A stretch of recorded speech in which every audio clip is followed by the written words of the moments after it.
Hey guys, welcome to another day on the shop. Today we're going to be working on the Focus. So the Focus has a couple codes on it. Excuse me. Has a couple codes on it. I can't remember exactly what they are. Put them here on the screen. Here. But basically it is the speed turbine housing. Or not housing, it's the speed turbine sensor, excuse me. Yeah. So I'm trying to figure out how to fix all these issues. Change the fluid out, which this fluid, difficult to find on auto part stores and stuff like that, unless you go to Ford, I guess. So order it online on Amazon if you need it. It's down in the description below. It's about $30 to $40 a quart. Kind of expensive, but that's what this thing calls for. So we got it up. Hood's popped. So let's get into this.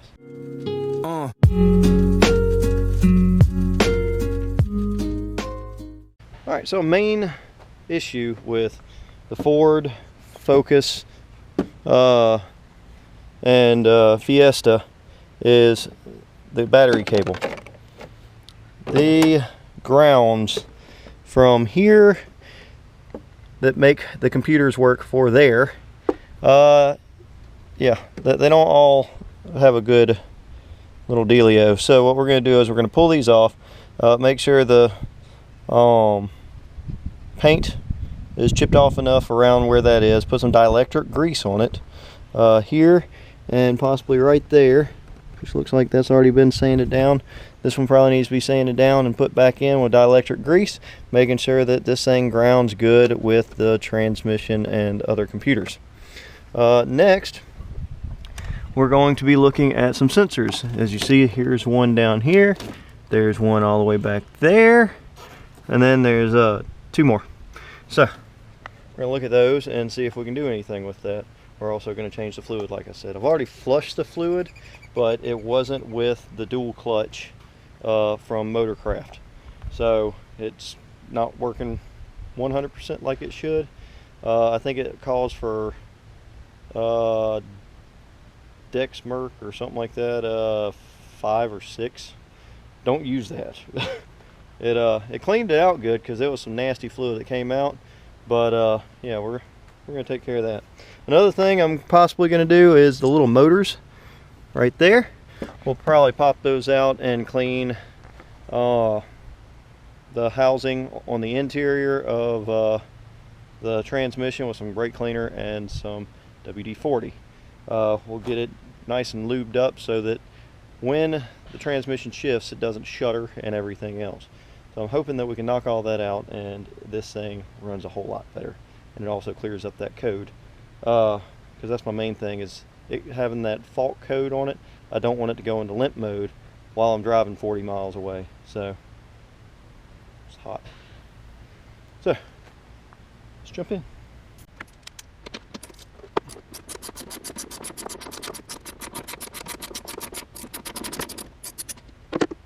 All right, as you see, the only electricity this thing's getting from here is as it's connected through this bolt through here, and it doesn't even touch this.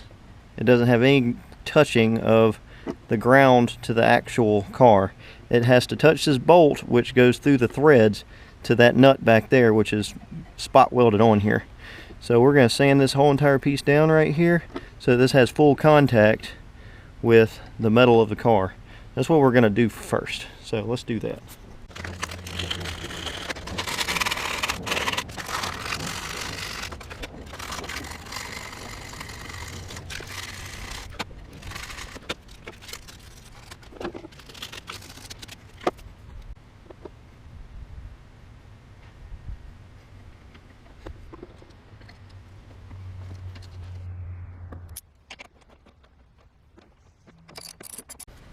Alright, so we got one down. So that ground, and then we have a couple more grounds down there. They look like they've already been sanded down, but what we're going to do is we're going to put some dielectric grease on them. We have to take this airbox off, especially to get to the little motors down there. So we're going to pop all this off. These are 8mm bolts, and there's 4 of them. And then that's going to pop this off. We're going to pop the mass airflow sensor off, and this boot possibly. If we pop this boot off, it'll just make it easier to get down there. So, and these little clips, they come off pretty easy. You just squeeze them and they just pop off. So as you do that, just move them out the way, and that's those. This has a little red clip right here. Just raise up, pull off, and that's basically it. So this is a flat head here, flat head down there, and like I said, 8mm bolts right here, and then I got to find out what's on the bottom side of this. So let's pop all this stuff off the airbox.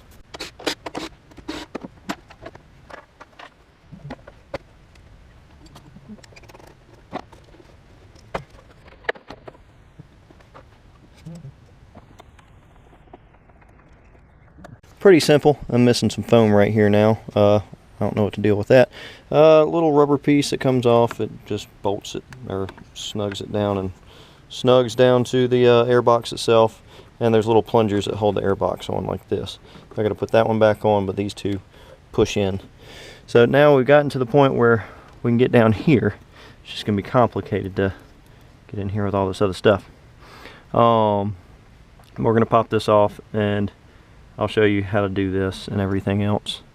I don't have the actual tool for this. I thought about taking one of these apart and using the little actuator on it, but $35 is a little bit much for a junkyard part to just destroy.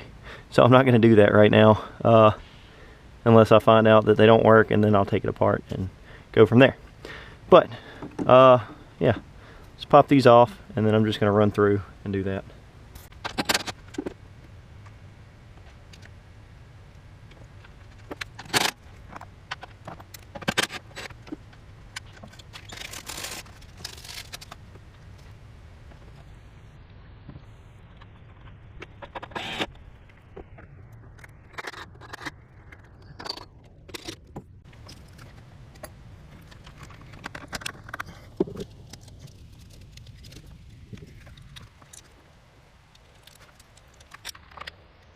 Okay, these little bolts up here, they're a different style. They're kind of reverse torque bits. I just used a 6.5 millimeter to get that off. And then as you saw, this has a little yellow clip. You pull it towards the wires, and then once you do that, you pull this out like an ECU clip, and it just pushes the whole thing out. So what we're going to do is we're going to find something to stick in that little groove right there, which is kind of like a star bit-ish. You see all those little grooves. So we're going to find something that doesn't ruin that. Stick down in there, we're going to rotate it back and forth, and we're going to spray it with brake cleaner and then WD-40. I need hydration. Very much so. Alright, so right now I have a 6mm Allen that's kind of shoved in it, and it does work. So I'm going to use that, and I'm going to just move it around a good bit. I might even put it on the old DAC to get it slowly moved around so it won't let go, because it is feeling like it's spring loaded. So I'm just going to rotate it around a couple times, and then spray some brake cleaner in here, and then some WD-40 after that to clean it up real good, and lube it up to make sure it's going good and doesn't have too much dust on it.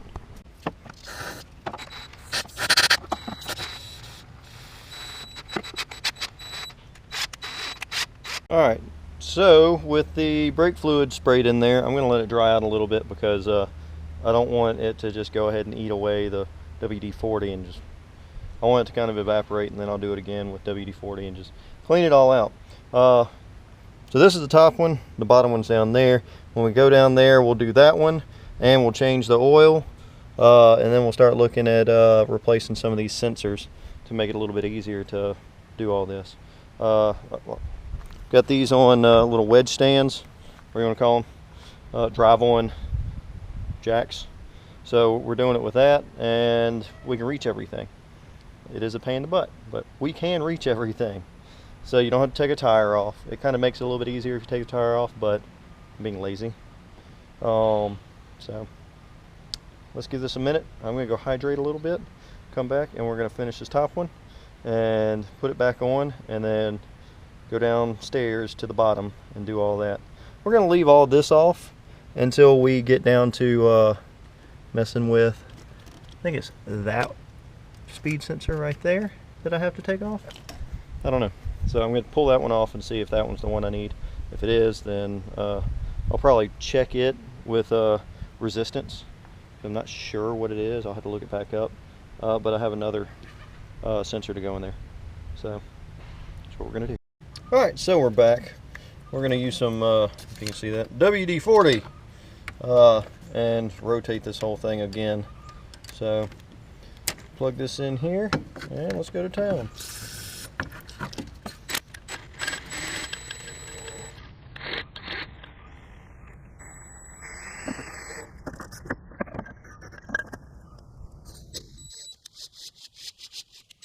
Alright, I'm going to clean this motor out a little bit with some brake cleaner and a little bit of WD-40 as well, just to make sure this thing is cleaned up, ready to go. And then we're going to put it back in.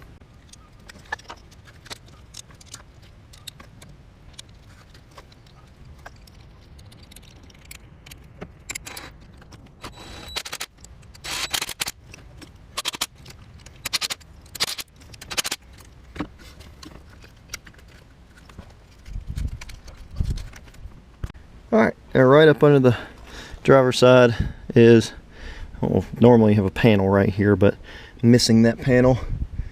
I probably should have grabbed it while I was at the junkyard earlier, but I didn't. Oh well. Anyways, we're going to pop this off just like we did up top. Do the same thing. So I'm going to move y'all. We're going to get to work.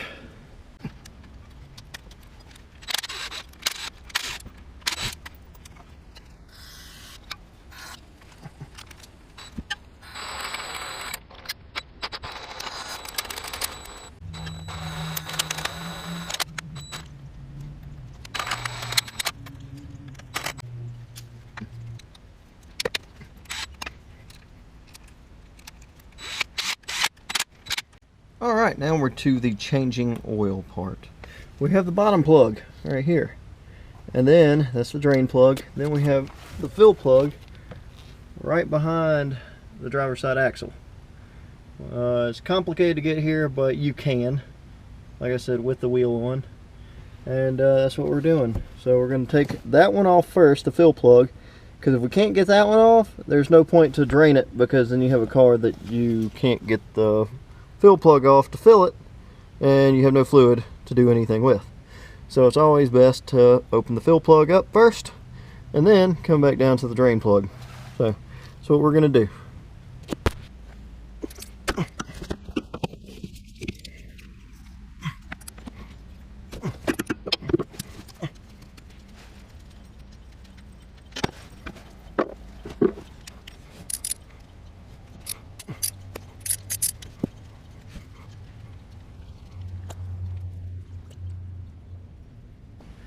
If you've ever seen me use a pump or anything on my boats, this is a gear lube oil pump, and what it does is it sticks in the quart of oil and it pumps it out to the end of there.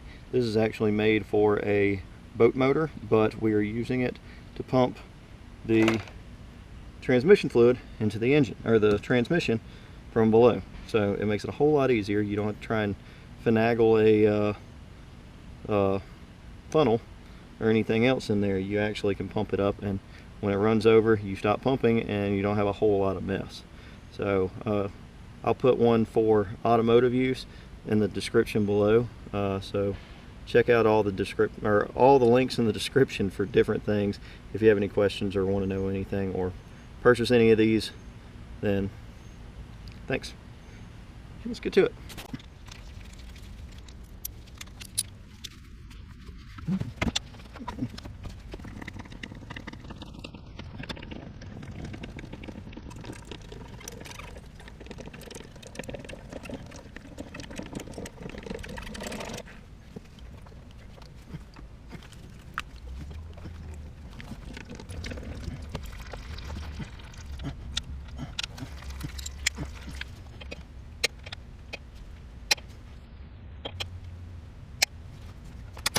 Alright, so we did the transmission fluid and we did the motors in the transmission for the clutches. Now we're going to take, I keep showing y'all this, but we're going to take where that bolt is right there, where my finger is, That's what we're taking off. We're going to take that one off, and we're going to put everything back together. Well, we're going to replace it, and then we're going to put everything back together and then try and clear the trouble code, and hopefully, fingers crossed, that's the problem. So we're going to use an 8mm to get that off, and that's what we're going to do now.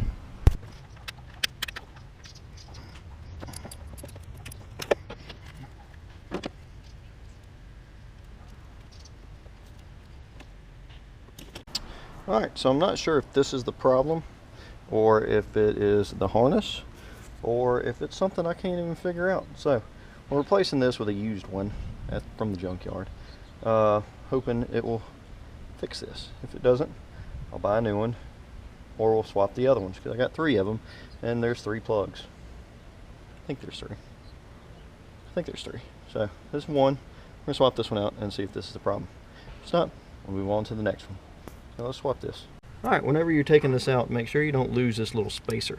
This is what gets it in this correct orientation and spot. So we're going to put this back in. I've cleaned it all off and everything, put dielectric grease in here. That's the motion of the ocean with everything on this redo is dielectric grease. We're putting it on everything. We're going to make sure it's on everything just to make sure the connection is good. So let's toss this in here with this little spacer and put everything back in, because everything else this is the hardest one to get to from the top of the motor. The next 2 are up underneath, so we're going to crank it up, we're going to clear the trouble codes and see if that works. So let's put this in.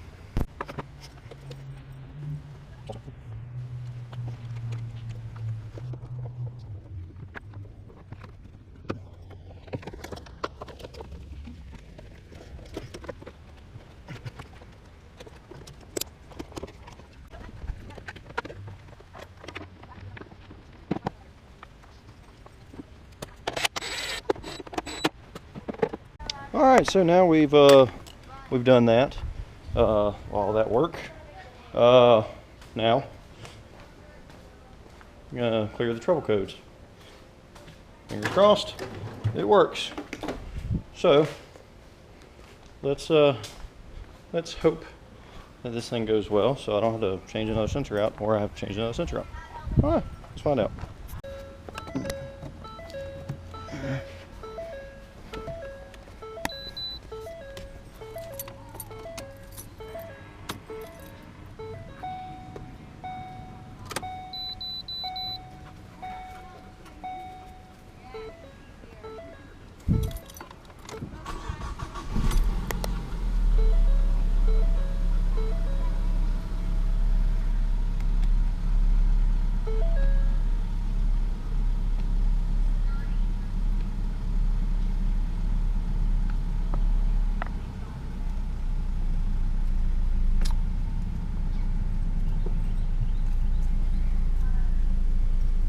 Alright, I don't get this. I've plugged up my little computer reader OBD2, or to my OBD2 port. I've got a check engine light. I've got a Christmas tree of lights, but don't worry about those. Don't worry about that airbag light. Don't worry about the seat belt. Don't worry about that. The check engine light's the only one that I'm worried about, and I don't have any codes, so I don't get it. Well, okay, it erased. No codes. So let's see if it pops back up. And it probably just need to be erased. Alright, so it's, I guess, working. So now I gotta go drive it and see if it did fix it. I need gas. I need air pressure. I need swervy lines all over the place, and an ABS and a brake. My brake, ABS, and my swervy traction control, my airbag are all due to, I think, my ABS control module. I've been told that when they go bad, you have a Christmas tree of lights, but it really doesn't affect anything. But they also cost almost $700, and they're a pain to replace. So that's going to be in the long future if I ever get to that. So let's take this for a drive and see if I fixed it. Man, just for my sweatiness, I'm going to have to clean this car. So let's see if this thing shifts any better or anything else. Let me take it around the block. Oh, look at there. Let's dim the lights a little bit. There we go. Well, it's idling better because it wasn't idling so good before.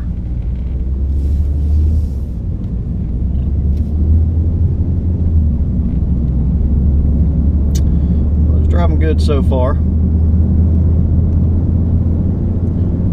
Nothing clunky.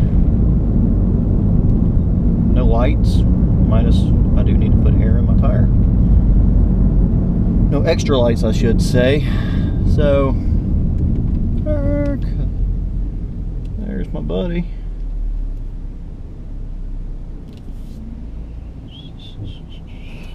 Stop signs. And let's roll down the street.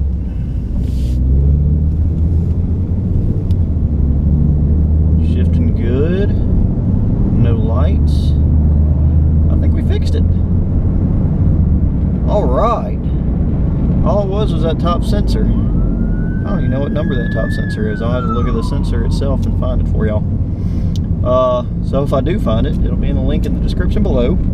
As of a Ford Motorcraft sensor, because with this car I'm doing everything to spec, hopefully, because I want this thing to last forever. I'm not doing AC Delco or anybody else. Just because normally these things are proven until otherwise noted. And I think I fixed it. So yay, my little gas getter is gonna make some gas tomorrow as I drive. That works with me. Accomplishment. So, all right. Well, I'm gonna kick it for a minute. I'll see y'all back at the shop. So today was one of those days of success, for success, with success. So we got my little gas getter. We got it better and fixed. So like I said, that sensor I'm going to put in the link in the description once I find the actual part number for it. And all those other fixes, hopefully they help with your shifting needs and your transmission, because those transmissions apparently suck. I don't know why Ford would come out with such a crappy transmission, but I guess it's trial and error, and they don't find out until 100,000 miles down the road, or let's say 60,000. So let's look at that. My shelves are coming together. Shelves are coming together. I have other things in here that I'm so happy to have. I have a 80-gallon compressor, which is getting a new motor because this motor is a 3-phase. I can't use it. Got a balancer. I got to figure out how and where I'm going to stick it. Some more welding stuff, which is going into place somewhere. My tire machine, about to get used some more. So, if you like these things, please subscribe. Stay tuned. I've got more stuff. I've got lots of stuff. I've got some boat stuff coming up because I need to finish it. Hit